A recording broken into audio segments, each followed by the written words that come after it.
بسم الله الرحمن الرحیم ګرانو کتونکو السلام علیکم.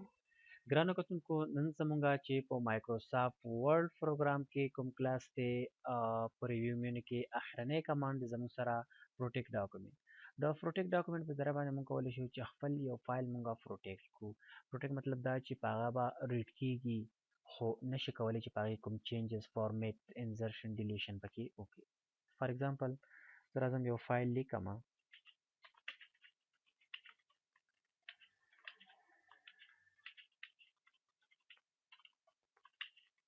دا یو فایل ما ولیکو.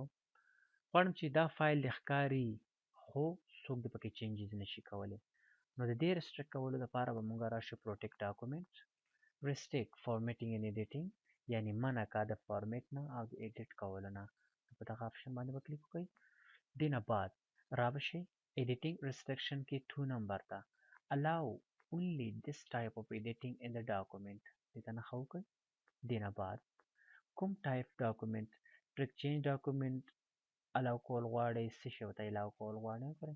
زه چې نو چینجز اونلی ریډ اونلی، زه یو هم نه غواړم، یو چینجز هم نه ورکوم، صرف دې څه کوئ نو چینجز ریډ دې صرف کولی شي. دې نه بعد که تاسو راشئ ایکسپشن آپشنل دی، دا زموږ سره سلیکټ پارټ اف د ډاکومنټ چوز یوزر هو الاو ټو فری ایډیټ. دلته وایي چې ایوری ون څوک الاو کول غواړي چې هغه دې په دې ډاکومنټ کې چینجز وکړي. دلته یې لیکلي که تاسو خیال شي ایوری ون هر یو دې کولی شي. زه چې نه، تاسو کولی شئ چې د لپاره یوزر هم راولئ او دلته کې هغې ته پرمیشن ورکړئ چې هغه وکولی شي په دغه فایل کې چینجز وکړي او باقي نور خلک یې نشي کولی. خو دې نه زه هم تېرېږم. راځم یس سټارټ امپورټینګ پروټکشن. ها یس په دې باندې پروټکشن ولګوه. نو دا به کلیک کړئ. انټر نیو پاسورډ with the optional دی. صحیح چې تاسو په دې باندې څه پاسورډ لګول غواړئ. 1 2 3 confirm password 1 2 3 and then click OK. د اوکې نه بعد کو تاسو وګورئ زیاتر کمانډ زموږ سره ګرې کلر شو، ډیسیبل شول، کار نه کوي. وګورئ ها بالکل ټولو کار پرېښود. هیډر فوټر ته کو راشئ ایډیټ هیډر اینډ فوټر، صرف دغه یو څه پکې کار کوي او باقي کوم امپورټډ کمانډ یو هم کار نه کوي زموږ سره. وګورئ ټول ګرې دي، پروټیکټ شول که نه. زه غواړم چې دا لیکل زه ډیلیټ کړم. د ماوس بټن سلیکټ کړئ، د خپل کیبورډ نه ډیلیټ بټن کلیک کوم، هیڅ ریسپانس نه میلاویږي.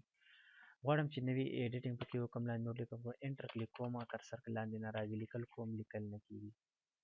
په دغه شکل سره تاسو کولی شئ خپل ډاکومنټس فایل پروټیکټ کړئ. غواړم چې واپس دې پاسورډ ختم کړم، سټاپ پروټکشن کلیک and type the password 1 2 3 and then click OK. Now you are allowed. I'm Zia, I'm Khan, I am Afghan. نو دغه څه وګورئ تاسو چینجز کولی شئ. وګورئ ټول کمانډ زموږ سره کار شروع ختم کړئ. نو انشاءالله دا زموږ سره په ریویو مینو کې د پروټیکټ کار او اخرنی مینو زموږ ویو پاتې. انشاءالله په دې باندې به هم په نوي کلاس کې ملاقات کېږي. اوس درنه اجازت غواړو. د الله په امان.